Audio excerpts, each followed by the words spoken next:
السلام عليكم ورحمة الله وبركاته. لو طلبت منك تتخيل أخطر مكان ممكن إنسان يروح له، غالبا هتفكر في قاع المحيط أو بركان سائر أو منطقة فيها إشعاعات قاتلة. بس الحقيقة إن كل الأماكن دي بتعتبر آمنة جدا مقارنة بمكان تاني إحنا بنبص له كل ليلة: السماء. الفضاء بالنسبة لمعظم الناس مكان ساحر ومليان نجوم جميلة ومجرات مبهرة، بس العلماء ورواد الفضاء عندهم رأي مختلف شوية، لأن الفضاء بيئة عدائية بالكامل للحياة. مكان لو تعرضت له من غير حماية جسمك يبدأ يموت خلال ثواني، مفيش أكسجين، مفيش ضغط جوي، ومفيش دفع، ومفيش أي فرصة للنجاة. وعشان كده في ناس فعلا عندها نوع من الرهاب اسمه الخوف من الفضاء. احنا كبشر متعودين على حاجات معينة جدا، متعودين إن في فوق وتحت، في أرض ثابتة واقفين عليها، وفي هوا بنتنفسه، وفي جاذبية مسكانة، لدرجة إننا تقريبا عمرنا ما بنفكر في وجود الحاجات دي. لكن أول ما تخرج بره الأرض تكتشف إن كل القواعد اللي متعودين عليها اختفت. في الفضاء مفيش فوق ومفيش تحت، ومفيش اتجاه أصلا. تخيل إنك واقف في فراغ أسود لا نهائي، مفيش جبل، مفيش شجرة، مفيش شارع، مفيش أي علامة تساعدك تعرف أنت فين. ولو اتحركت في اتجاه معين ومفيش حاجة توقفك هتفضل ماشي في نفس الاتجاه لفترة ممكن تكون أطول من عمر البشرية كلها. الإحساس ده لوحده كفيل إنه يسبب حالة رعب حقيقية لبعض الناس، لأن عقل الإنسان متصمم للتعامل مع بيئة محدودة. لكن فكرة اللانهاية نفسها حاجة صعبة جدا على مخنا إنه يستوعبها، وده سبب إن صور الفضاء العميق بتخلي ناس كتير تحس بعدم ارتياح من غير ما تعرف السبب، لأنك فجأة بتدرك قد إيه أنت صغير، وقد إيه العالم اللي أنت عايش فيه مجرد نقطة وسط مساحة لا يمكن تتخيل حجمها. لو افترضنا إنك قدرت تخرج من الأرض بأعجوبة، إيه أول مكان ممكن تروحه؟ الناس غالبا تتخيل إن الكواكب التانية مجرد نسخ مختلفة من الأرض، شوية صحراء وشوية جبال وشوية بحر، بس الحقيقة أبعد ما تكون عن كده. خلينا نبدأ بعطارد، أقرب كوكب للشمس. على الورق شكله مكان عادي، لكن لو إنسان وقف على سطحه هيتحول لمأساة خلال دقايق. الناحية المواجهة للشمس درجة حرارتها ممكن تكفي لصهر أنواع كتيرة من المعادن، إما الناحية المظلمة فالعكس تماما، برودة قاتلة لدرجة تجمد أي شيء تقريبا. يعني الكوكب نفسه عبارة عن فرن عملاق من ناحية وفريزر عملاق من الناحية التانية. طيب بلاش عطارد، تعال نروح الزهرة، الكوكب اللي كانوا زمان بيسموه توأم الأرض.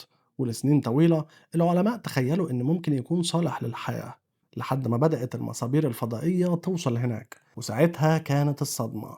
الغلاف الجوي هناك عبارة عن جحيم حقيقي، حرارة تكفي لحرق أي شيء، وسحب مليانة أحماض، وضغط جوي مهول، لدرجة إن أي إنسان هيحس كأنه موجود في أعماق المحيط تحت أطنان من المية. بمعنى أبسط، لو الأرض بيت مريح للحياة فالزهرة أقرب لغرفة تعذيب كونية. طب والمريخ، الكوكب اللي البشر بيحلموا يوصلوا له؟ الحقيقة إن المريخ أرحم شوية، بس ما زال مكان غير مناسب للبشر إطلاقا. الهواء هناك رقيق جدا، والحرارة منخفضة بشكل مرعب، والإشعاعات الكونية بتضرب السطح مباشرة تقريبا.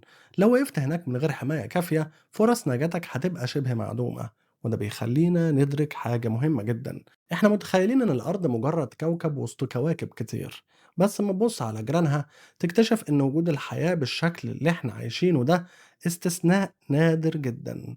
بس الرعب الحقيقي بيبدأ لما نسيب الكواكب الصخرية كلها ونتجه للعمالقة الغازية. المشتري مثلا أكبر كوكب في المجموعة الشمسية، لو بصيت له من بعيد هتشوف منظر جميل ومبهر، بس لو حاولت تنزل عليه هتواجه مشكلة غريبة: مفيش أرض أصلا. إحنا متعودين إن أي مكان لازم يكون له سطح نقف عليه، بس المشتري مختلف. كل ما تنزل لتحت هتلاقي غازات أكتر، وضغط أعلى، وعواصف أعنف، لحد ما في مرحلة معينة الضغط نفسه ممكن يسحق أي شيء، كأنك بتغوص في محيط ملوش نهاية، بس بدل المية في غازات وغيوم وعواصف. وحتى زحل مش أقل رعبا، الكوكب اللي الناس بتحبه بسبب حلقاته الجميلة، في الحقيقة بيشهد رياح بسرعات جنونية وعواصف مستمرة، وبيئة مستحيل يعيش فيها أي كائن نعرفه. إما أورانوس ونبتون فالقصة هناك أبرد بكتير، درجات حرارة قادرة على تجميد كل شيء تقريبا، عالم كامل من البرودة والظلام. والغريب إن كل كوكب من دول لوحده يعتبر أكبر من الأرض مرات كتيرة، ومع ذلك مفيش واحد فيهم مناسب للحياة البشرية. كأن الكون بيقول لنا بشكل واضح: الأرض مش القاعدة، بل هي الاستثناء. ولو انت كنت فاكر ان الكواكب اللي عندنا في المجموعة الشمسية هي اقصى درجات الجنون، فاستنى لما نبص على الكواكب اللي اكتشفناها حوالين النجوم التانية. في مثلا كواكب درجة حرارتها اعلى من بعض النجوم، وفي كواكب بتمطر معادن منصهرة، وفي كواكب تانية الرياح فيها اسرع من الرصاصة. احد الامثلة المشهورة هو كوكب ازرق اللون بشكل جميل جدا، لو شفته في صورة ممكن تفتكره نسخة اجمل من الارض. بس الحقيقة إن اللون الأزرق ده مش بسبب المحيطات، اللون ده جاي من جزيئات موجودة في غلافه الجوي. والأغرب إن المطر هناك مش مية، المطر هناك عبارة عن جزيئات زجاج. ومش بس كده، العواصف هناك قوية لدرجة إن المطر بيتحرك بشكل أفقي بسرعات خرافية، يعني بدل ما تنزل عليك نقط مية هتضربك شظايا زجاجية بسرعة مهولة. وفي كواكب تانية كمان شديدة السواد لدرجة إنها بتمتص تقريبا كل الضوء اللي بيقع عليها. كواكب لو وقفت عليها هتشوف عالم مظلم بشكل يصعب تخيله، وكأنك موجود داخل قطعة فحم عملاقة بتسبح في الفضاء.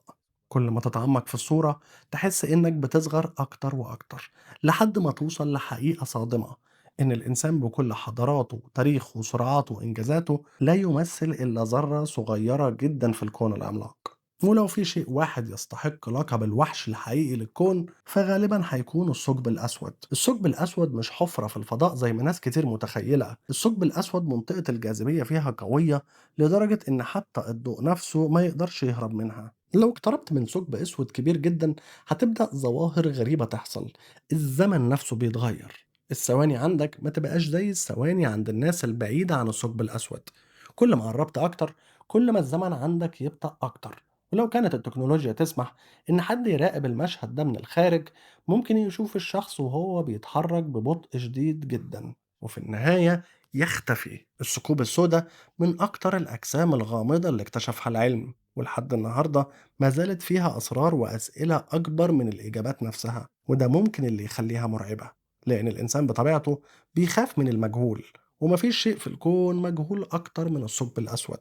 وبعيدا عن كل اللي احنا قلناه ده، هنرجع تاني للمكان اللي بدأنا منه: الأرض، الكوكب اللي احنا متعودين عليه لدرجة إننا بقينا بنعتبر وجوده شيء عادي جدا. بس الحقيقة إنه مش عادي أبدا. درجة الحرارة المناسبة والماء السائل، الغلاف الجوي، المجال المغناطيسي، والمسافة المناسبة من الشمس، عشرات العوامل الدقيقة جدا اجتمعت مع بعض عشان تسمح بوجود الحياة. وفي كون يبدو في أغلبه غير مناسب للبشر، تظهر الأرض كأنها جزيرة صغيرة من الأمان وسط محيط هائل من الأخطار.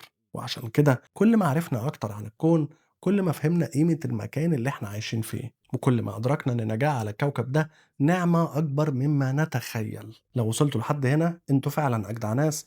اكتبوا لي في الكومنتات رأيكم إيه في الموضوع، وما تنسوش لايك وسبسكرايب.